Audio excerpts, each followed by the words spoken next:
To my channel accounts made by Sujit sir. मैंने पहले video में भी अकाउंटिंग फॉर कंपनीज के थ्योरी क्वेश्चंस मैंने आप लोगों के साथ डिस्कस किया। आज मैं रिमेनिंग पॉइंटर्स जो है वो आपके साथ डिस्कस करूंगा। मैंने पहले भी बताया था कि मैंने 36 पॉइंटर्स तैयार किए हैं और वो 36 पॉइंटर्स मैं आप लोगों के साथ डिस्कस करूंगा। और इसी 36 पॉइंटर्स में सारे के सारे theory questions term one examination में आएंगे। आइए अब हम ये पॉइंटर्स आपके साथ डिस्कस करें। अब हम डिस्कस करते हैं 16th pointer. A company has to obtain certificate of commencement within 130 days of incorporation. यह हमेशा एक पब्लिक कंपनी के लिए होता है जो अपने शेयर्स को कॉमन जनरल पब्लिक को ऑफर करती है। ठीक है, तो किसी भी पब्लिक कंपनी को अपने रजिस्ट्रेशन के विद इन 180 डेज, अपने रजिस्ट्रेशन के 180 दिनों के अंदर ही उन्हें सर्टिफिकेट ऑफ कमेंसमेंट लेने की जरूरत पड़ती है, तभी वो अपने बिजनेस को स्टार्ट कर सकते हैं, नहीं तो वो अपने बिजनेस को कमेंस नहीं कर सकते। मैंने पहले भी बताया था कि एक प्राइवेट कंपनी अपने बिजनेस को कमेंस कर सकती है जैसे ही उसे सर्टिफिकेट ऑफ इनकॉर्पोरेशन मिल जाता है, लेकिन एक पब्लिक कंपनी अपने बिजनेस को तभी कमेंस कर सकती है जब उसे सर्टिफिकेट ऑफ इनकॉर्पोरेशन के साथ साथ सर्टिफिकेट ऑफ कमेंसमेंट भी मिल जाए। लेकिन ये याद रखिएगा कि ये सर्टिफिकेट ऑफ कमेंसमेंट कंपनी के रजिस्ट्रेशन के 80 दिनों के भीतर ही उन्हें मिल जाना चाहिए। ठीक है, तो इसमें क्वेश्चन जो आ सकता है वो आ सकता है कि within how much days the company has to obtain the certificate of commencement from its incorporation. तो आप एक चॉइस रहेगा 180 डेज, आप वो 180 डेज को ही सेलेक्ट करना। फिर 17th पॉइंटर है, prospectus is a document inviting offers from the public for subscription of any securities of a public company। मैंने आपको बताया था कि प्रॉस्पेक्टस बहुत ही इंपॉर्टेंट डॉक्यूमेंट होता है जो हर पब्लिक कंपनी प्रिपेयर करती है, क्योंकि पब्लिक कंपनी अपने शेयर्स को इश्यू करती है और अपने शेयर्स को इश्यू करने के लिए उन्हें प्रॉस्पेक्टस की ज़रूरत पड़ती है। तो प्रॉस्पेक्टस ये ऐसा डॉक्यूमेंट है जिसके थ्रू हम जनरल पब्लिक को इनवाइट करते हैं कि वो किसी भी कंपनी के शेयर्स को परचेस करें। तो इसमें क्वेश्चन आ सकता है कि which document is required to invite offers from the public for subscription of any securities. वो डॉक्यूमेंट है prospectus. SEBI prescribes that a company must receive 90% of the shares issued for subscription before it allots the shares। हमेशा याद रखिएगा कि shares को allot करने के लिए कम से कम आप एक कंपनी जितने शेयर्स को ऑफर करती है उसका 90% एप्लीकेशन आना जरूरी होता है। अगर 90% से कम शेयर सब्सक्राइब हुआ है तो फिर कंपनी उस शेयर्स को इश्यू नहीं कर सकती। तो ये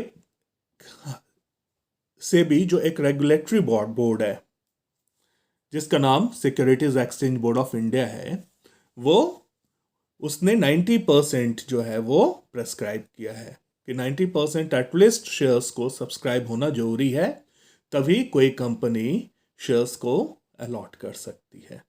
और अगर मिनिमम सब्सक्रिप्शन स्पेसिफाइड पीरियड, जो उस स्पेसिफाइड पीरियड के अंदर अगर मिनिमम सब्सक्रिप्शन रिसीव नहीं होता तो किसी भी कंपनी को जो पैसा उन्होंने एप्लीकेशन के समय लिया है वो सारे पैसों को वापस कर देना पड़ता है। और वो जो पैसे वापस करने होते हैं वो within 15 days from closure of issue होता है। तो हमेशा याद रखिएगा कि if minimum subscription is not received within specified period, the application money shall be refunded within 15 days from closure of issue. और मिनिमम सब्सक्रिप्शन कितना है? As per SEBI it is prescribed at 90% of the shares issued for subscription. यही reason है कि company appoint करते हैं underwriters को, क्योंकि अंडरराइटर्स वो अंडरटेक करते हैं कि अगर 90% या उससे कम शेयर्स सब्सक्राइब हो रहा है तो वो रिमेनिंग सारे शेयर्स को वो परचेज कर लेंगे। और उन्हें इसके लिए कमीशन मिलता है। अब हम आ जाए टाइप्स ऑफ कैपिटल पे। सबसे पहला ऑथोराइज्ड या रजिस्टर्ड कैपिटल। ऑथोराइज्ड या रजिस्टर्ड कैपिटल ऐसा कैपिटल है जो हम अपने मेमोरेंडम ऑफ कंपनी, जो कोई भी कंपनी अपने मेमोरेंडम ऑफ एसोसिएशन में वो बताती है। तो authorised registered capital is authorised by memorandum of a company. This memorandum means memorandum of association to be the maximum amount of share capital of a company. ये बताती है कि एक कंपनी का उसके पूरे लाइफ टाइम में उसका जो मैक्सिमम शेयर कैपिटल है वो कितना होगा। It means how much shares the company will in offer to the public for subscription. This is the maximum capital that a company can raise by issuing its share capital. ठीक है, तो authorised या registered capital हमेशा ये memorandum of association में हमें दिखाना होता है और मेमोरेंडम ऑफ एसोसिएशन इसे ऑथराइज करती है कि कितना मैक्सिमम अमाउंट कोई भी कंपनी अपने पूरे लाइफ टाइम में शेयर्स को इश्यू करके रेज कर सकती है।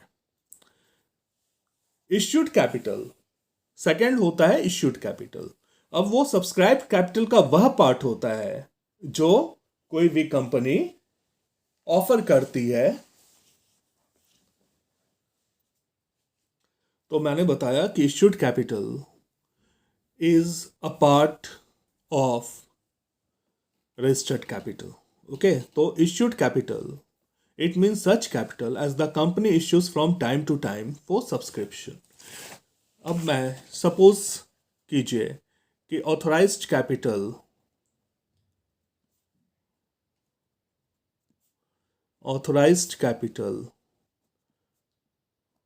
100 करोड़ है। ये जो 100 करोड़ है ये कहां पर it is given in the memorandum. It is authorised by the memorandum of association and this is the ये मैक्सिमम कैपिटल है जो कंपनी रेज कर सकती बाय इश्यू ऑफ शेयर्स। अब कंपनी को मान लीजिए कि out of this 100 crore company को 80 करोड़ की जरूरत है, तो कंपनी क्या करेगी, ये 80 करोड़ शेयर को इश्यू कर देगी। तो कंपनी की इश्यूड कैपिटल कितनी है, 80 करोड़। इट मीन्स कंपनी ने 80 करोड़ ऑफर किया है जनरल पब्लिक को कि वो इस 80 करोड़ के लिए अपने एप्लीकेशन भेजे और उसे सब्सक्राइब करे। तो इश्यूड कैपिटल क्या हो गया, issued capital is the part of the authorised capital which is issued to the general public for subscription and it is issued from time to time whenever the company requires the fund. जब भी company को fund की जरूरत होती है company इसे issue करती है। अब कोई जरूरी नहीं है कि इस 80 करोड़ में से 80 करोड़ सब्सक्राइब हो जाए, या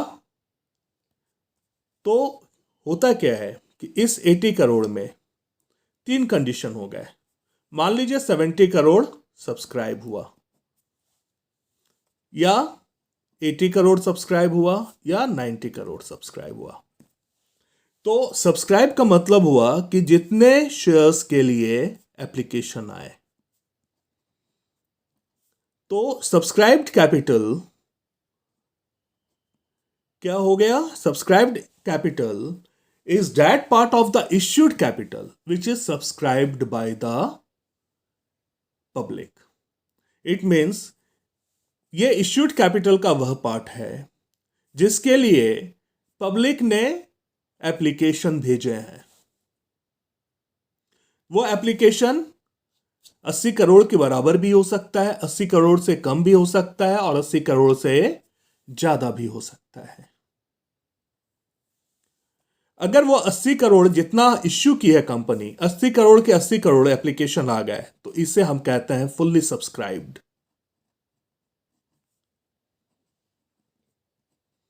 ये कहलाता है फुल्ली सब्सक्राइब्ड। अगर कम एप्लीकेशन आए तो ये कहलाता है अंडर सब्सक्राइब्ड।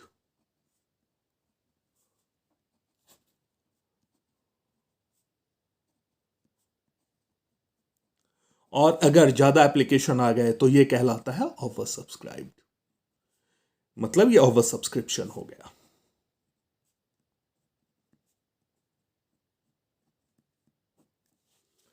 इसे हम कहते हैं सब्सक्राइब्ड कैपिटल। तो सब्सक्राइब्ड कैपिटल हो गया is the capital which is for the time being subscribed by the members of a company. और मेंबर्स कौन होता है? Share holders. इट मींस जो पब्लिक, जो शेयर होल्डर्स ने जितने शेयर्स के लिए सब्सक्राइब किया है, जितने शेयर्स के लिए एप्लीकेशन भेजा है, वो सब्सक्राइब्ड कैपिटल होता है। Then called up capital. मैंने बताया कि जो शेयर्स होते हैं उसकी ओरिजिनल वैल्यू जो होती है उसे हम फेस वैल्यू कहते हैं। शेयर्स की ओरिजिनल वैल्यू को फेस वैल्यू कहते हैं। मान लीजिए कि एक शेयर की फेस वैल्यू 10 रुपए है, ₹10। जनरली हम जो पैसे मंगवाते हैं शेयर्स के, वो या तो लमसम मंगवाते हैं या फिर हम इंस्टॉलमेंट्स में मंगवाते हैं। मान लीजिए कि हमने 4 इंस्टॉलमेंट्स में पैसे, कंपनी ने 4 इंस्टॉलमेंट्स में पैसे मंगवाए। ₹2 एप्लीकेशन के साथ, ₹3 अलॉटमेंट के साथ, ₹2 फर्स्ट कॉल के साथ और ₹3 फाइनल कॉल के साथ। कंपनी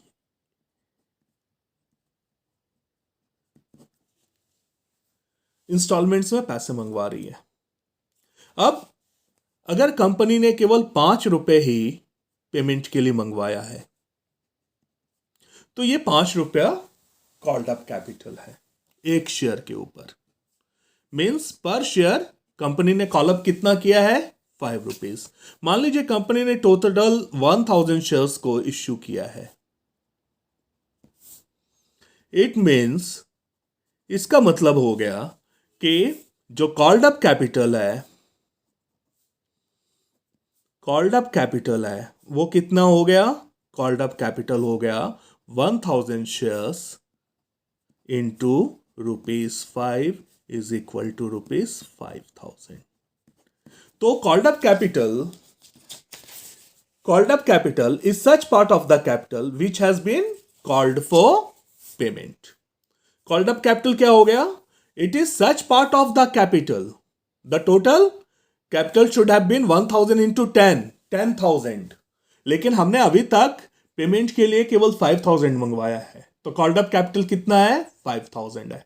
तो कॉल्ड अप कैपिटल क्या हो गया? It is such part of the capital which is called up for payment. तो called up capital is such part of the capital, it is such part of the capital which has been called for payment। अब देखिए, हमने ₹5000 तो payment के लिए मंगवाए, लेकिन एक सब्सक्राइबर था ए, जिसे हमने 100 शेयर्स अलॉट किए। वो डिफॉल्ट कर गया। इट मीन्स वो पैसे नहीं दे सकने लगा अलॉटमेंट के। It means 100 shares into ₹3 allotment के ₹300 नहीं आए। ये ₹300 क्या हो गया? ये कॉल इन एरियर हो गया। जो पैसे नहीं आए उसे हम कॉल इन एरियर कहते हैं। और पेड अप कैपिटल कितना हो गया? 4700। पेड अप कैपिटल हो गया 4700। तो पेड अप कैपिटल क्या हो गया? Paid up capital is that part of called up capital the amount of which has been received. Okay, यहां पर called up capital, paid up capital क्या हो गया? It is that part of the called up capital. Called up capital कितना है? 5000।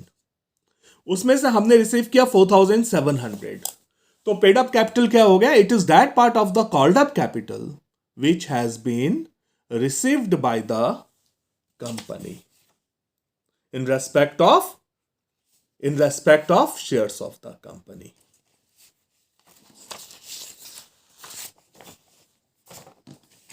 अब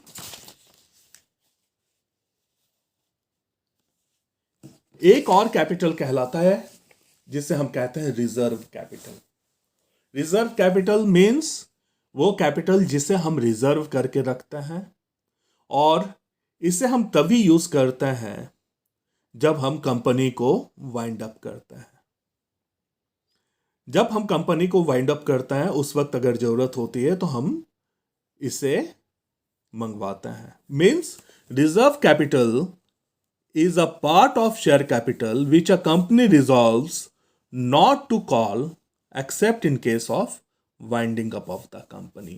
मतलब ये जब हम कंपनी को वाइंड अप करने लगता है, जब कंपनी को हम डिसॉल्व करने लगता है, उसी वक्त इस कैपिटल को हम कॉल करते हैं, नहीं तो हम इसे कॉल नहीं करते.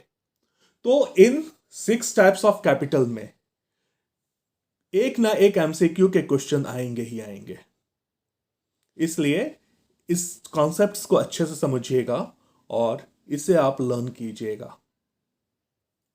कि कैपिटल के टाइप्स क्या होते हैं और उनका डेफिनेशन क्या है. आईपीओ इनिशियल पब्लिक ऑफर क्या होता है? It refers an offer to the public in general for first time to subscribe share. कोई भी कंपनी जब किसी पब्लिक को, किसी भी जनरल पब्लिक को फर्स्ट टाइम अपने शेयर्स को सब्सक्राइब करने के लिए ऑफर देती है तो उसे हम इनिशियल पब्लिक ऑफर कहते हैं. तो initial public offer it refers to an offer to the public in general for the first time to subscribe shares. फिर प्राइवेट प्लेसमेंट ऑफ शेयर्स. ये सारे हैं कि हम शेयर्स को किस तरीके से इश्यू कर सकते हैं, उसके ऊपर बेस्ड क्वेश्चंस हैं ये सारे कि हम शेयर्स को किस तरीके से इश्यू करते हैं. तो एक होता है इनिशियल पब्लिक ऑफर, फिर होता है private placement of shares. Private placement का मतलब हो गया कि हम ये small number of select groups को, सेलेक्ट ग्रुप ऑफ इन्वेस्टर्स को प्राइवेटली हम इसे इश्यू कर देते हैं. ये इन्वेस्टर्स यूजुअली बैंक्स होता है, म्यूचुअल फंड्स होता है और इंश्योरेंस कंपनीज होती हैं. तो प्राइवेट प्लेसमेंट ऑफ शेयर्स का मतलब हो गया it means issue and allotment of shares to a relatively small number of select group of investors privately to raise capital. तो इसमें क्वेश्चन हो सकता है कि what is private placement of shares, या प्राइवेट प्लेसमेंट्स के तहत हम हमारे इन्वेस्टर्स कौन होते हैं. पब्लिक कंपनी में under the private placement of shares who are the investors who invest in the shares of the company. तो वो इन्वेस्टर्स कौन होता है? ये जनरली बैंक्स होते हैं, म्यूचुअल फंड्स होते हैं और इंश्योरेंस कंपनीज होती हैं. फिर एक क्वेश्चन बन सकता है, SEBI prescribes that application money should not be less than 25% of the issue price. SEBI जो है रेगुलेटरी बोर्ड है, इसलिए ये प्रिवेल करता है अपॉन द एक्ट. अगर एक्ट में कुछ दिया हुआ है और अगर सेबी ने कुछ गाइडलाइंस प्रोवाइड किए हुए हैं तो सेबी के गाइडलाइंस प्रिवेल करेंगे अपॉन द एक्ट. तो सेबी क्या प्रिस्क्राइब करता है? ये प्रिस्क्राइब करता है कि एप्लीकेशन मनी जो है वो 25%, इश्यू प्राइस के 25% से कम नहीं होने चाहिए. It should not be less than 25% of the issue price. अब मैंने बताया था कि पब्लिक कंपनी के लिए आर्टिकल ऑफ एसोसिएशन होना जरूरी नहीं होता, और अगर आर्टिकल ऑफ एसोसिएशन नहीं है तो कंपनी को कंपनीज एक्ट के टेबल एफ के प्रोविजंस को फॉलो करना होता है. तो ये टेबल एफ क्या है और उसके अनुसार उसमें क्या प्रोविजंस है, हमें ये भी ध्यान में रखना होगा. तो according to table F of the companies act, a period of 1 month must exist between two calls. दो कॉल करने से पहले के बीच 1 month की पीरियड एग्जिस्ट करना चाहिए। Amount of one call should not be more than 25% of face value of shares. Notice of 14 days period should be given to the shareholders to pay the amount. ये नहीं कि अगर किसी allottee को जिससे हमने शेयर्स अलॉट किया है उसे हमने पेमेंट करने के लिए कहा और अगर उसने 10 दिन पेमेंट नहीं किया तो हम उसके शेयर्स को फॉरफिट नहीं कर सकते, वो डिफॉल्ट नहीं कहलाएगा। हमें कम से कम 14 days पीरियड तो देना ही होता है कि वो अपने अमाउंट को पे कर सके। And call should be made on uniform basis on all shares of the same class. ये कॉल्स भी यूनिफॉर्म बेसिस पे हमें करना होता है। तो टेबल एफ के प्रोविजंस ये 4 होते हैं। इन 4 के ऊपर कोई भी क्वेश्चन आ सकता है जो बहुत ही इंपॉर्टेंट है, क्योंकि मैंने पहले ही बताया कि in place of article of association of public company में refer to the provisions of the table F of the companies act 2013। तो इसके प्रोविजंस को जानना बहुत जरूरी है। सबसे पहले तो ये जानना जरूरी है कि आर्टिकल ऑफ एसोसिएशन किस कंपनी के लिए जरूरी नहीं है। ये पब्लिक कंपनी के लिए जरूरी नहीं है। It is not compulsory for a company, public company to maintain the article of association. ठीक है, तो अगर पब्लिक कंपनी के पास उनके पास अगर आर्टिकल ऑफ एसोसिएशन नहीं है तो वो किस तरीके से एक्ट करेंगे? वो प्रोविजंस जो टेबल एफ में दिए हुए हैं उसके अनुसार एक्ट करेंगे।